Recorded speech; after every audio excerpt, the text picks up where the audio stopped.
As in any science, there are a great number and variety of theories on how to best achieve a certain end.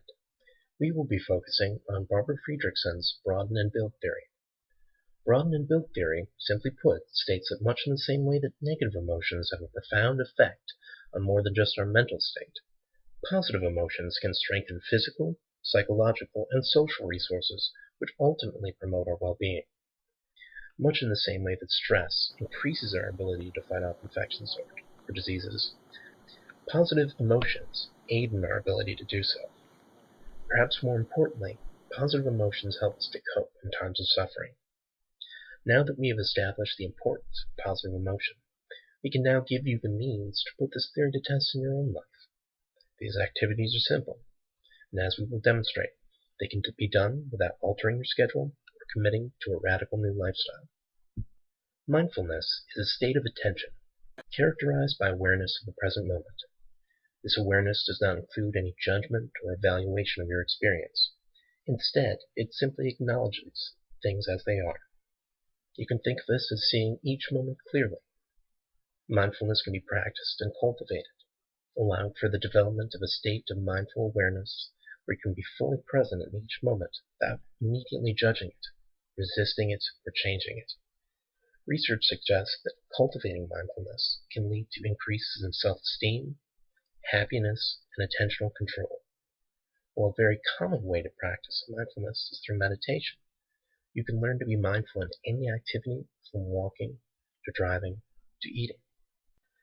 Flow experiences are those in which people are completely engaged in the moment and highly effective in expressing their skills and talents, so that they don't have to think about what they're doing. These activities are intrinsically enjoyable, which makes the simple act of doing them feel rewarding. They also often result in a feeling of exhilaration during or following their completion. It can even discharge stress. You can easily think of flow as when athletes are in the zone, performing at their highest level while seeming to do so effortlessly. Take bowling, for example.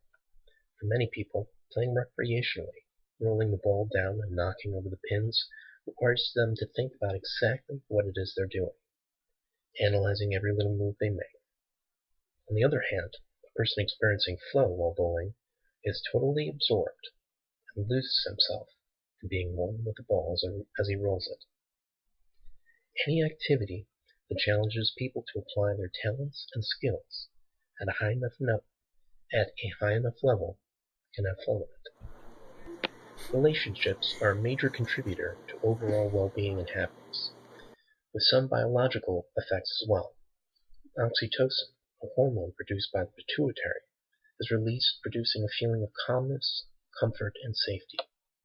Specific characteristics of healthy, intimate, or close relationships include knowledge of another one's personal history, strengths and faults, having trust and expectations that harm will not be done to those in the relationship, caring about each other, having concern for the other's well-being, giving attention to their feelings and recognizing meaningful occasions, providing support, expressing appreciation, and keeping in touch, interdependence between one another, having influence on each other's thoughts, feelings, and actions, mutuality in sharing common feelings and expressing them in language, like using we or us versus she and I, and finally commitment with one another, to continue the relationship in the future, which requires some amount of work. Each of these characteristics are important to maintaining a healthy connection, but not exclusive to all relationships. Some unwritten rules of friendship are shared by many cultures throughout the world, being supportive, trustworthy, source of enjoyment and humor, and being tolerant and accepting one another. A key factor in many marriages includes these friendship factors. More happy marriages include a sense of humor in prolonging the bond.